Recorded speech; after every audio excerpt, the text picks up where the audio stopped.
Will home prices fall this year? Well, watch this video for an in-depth analysis on what's happening in the market, the historical context, and what to expect in the coming months.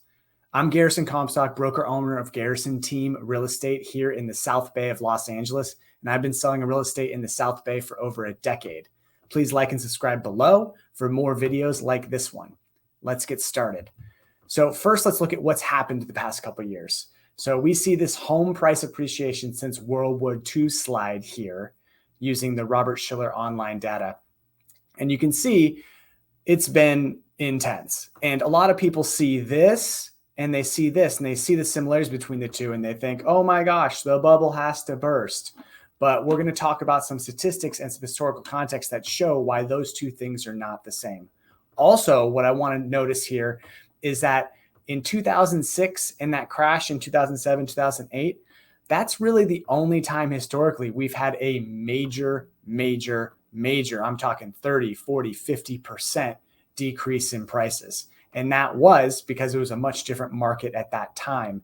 And we'll go into that in a few slides.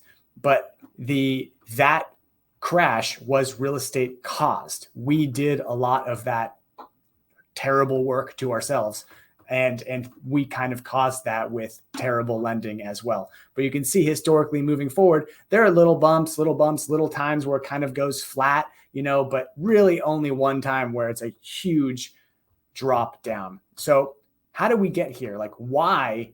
The real question is, why have home prices increased like they have in the past few years? Well, you can say for one, it's because of how far they went down beforehand and they've kind of just recovered that value and then got on.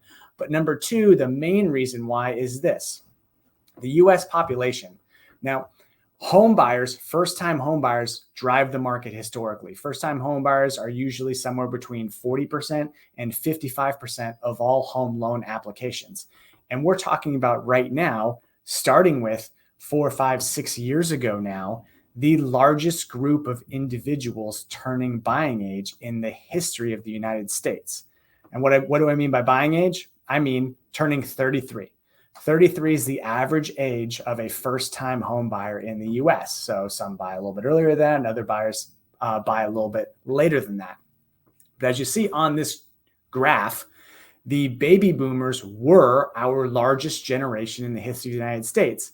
And then the baby boomers' children, the millennials, my group of individuals, we have been setting records for the past 5 or 6 years every year for the largest group of people to turn 33 in a year. And then the next year we break that record. And the next year we break that record, and on and on. And as you can see, the graph moves to the left here.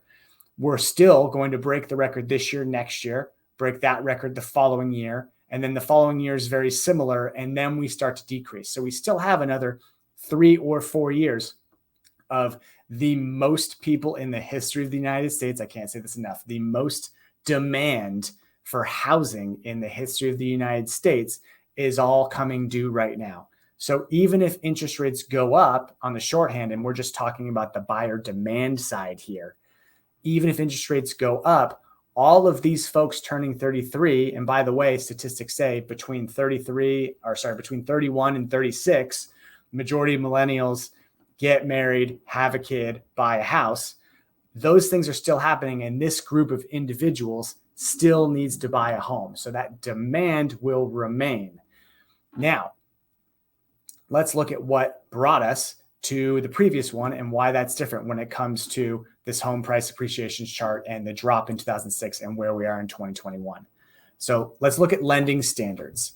So as you can see in this graph, borrower risk and product risk were really high going into 2008. And we saw that in statistics as well in terms of how much people were pulling out. People would purchase a house with no documentation, meaning like telling their lender, I make X amount of dollars a year, I can afford that. And the lender being like, okay, here's a loan. And if you've bought a home in the past 10 years, you know that it doesn't really work like that anymore. But then they would pull money out of that. Their home would go up in value $50,000 and they'd take out a mortgage, or they'd refinance their home, pull out cash and buy a car, a boat, jet skis, or another house. And they do that over and over and over again. People were over leveraged and they were risky products though. A lot of these were no-doc loans where they didn't verify assets. They were adjustable rate mortgages where buyers didn't understand what they were getting into and their payment would jump a couple years later. And so they were doing riskier borrowers and the products were riskier. And as you can see, since 2008 and the Dodd-Frank Act, we've clamped down on that. Every person in the past 10 plus years has fully deserved to buy a house, could actually afford it. And you can see that here on this next slide as well. Lending standards have been tighter since the crash. This is the volume of loans in billions with a credit score under 620. So as you can see, 2003, 2004, 2005, 2006, 2007, we were giving out all of these loans to risky borrowers. And since then, we haven't.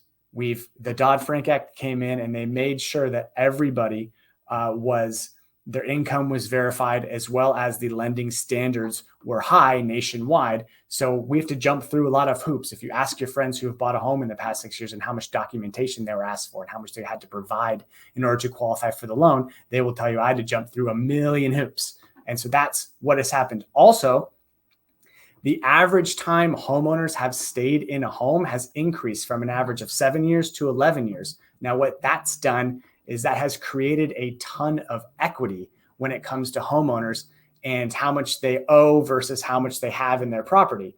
So that's a big gap in, call it choice, that a homeowner might have if they were figuring out, or if they're having trouble with making their mortgage payment. If they have a bunch of equity, they can sell and get out of the property for a normal price, or they can pull out more money and take money out and have that help them through these tough times. So you see that here, and everybody, the large word, or the word that everybody's been using over the past couple of years, the buzzword has been forbearance. What about all those homeowners that took forbearance in 2020? When are the forbearances going to come and all the foreclosures are going to come? Well, the previous, what I was saying about equity, and then previously what I was saying about equity has made foreclosures basically non-existent. Foreclosures, which were 33% of the market in 2008, are now less than 0.5% of the market.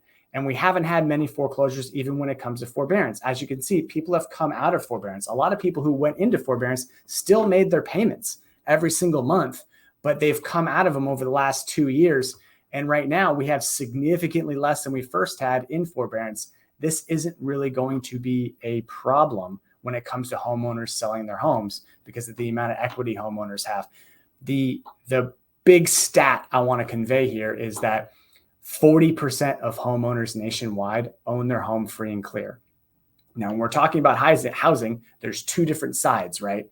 There's the buyer side and how much buying power there is and how much demand there is. We've already gone over how much demand there was the last couple of years, is still, and will be moving forward. Yes, interest rates have gone up, but if that's the new norm, all of those people still need houses.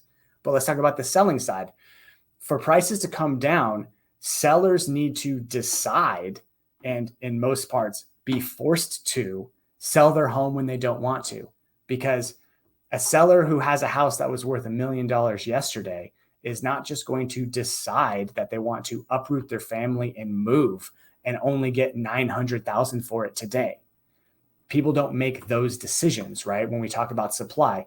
Also, if they refinanced, which by the way, most of the country did refinance over the past couple of years, if they refinanced at a 2.5% or a 3% rate, and now rates are 5%, that seller is less motivated to sell their 2.5% rate home and then go buy at a 5 or a 6. So it decreases inventory, it doesn't increase. And when we're talking about supply and demand, if we have a lot of demand and a little bit of supply, seller's market.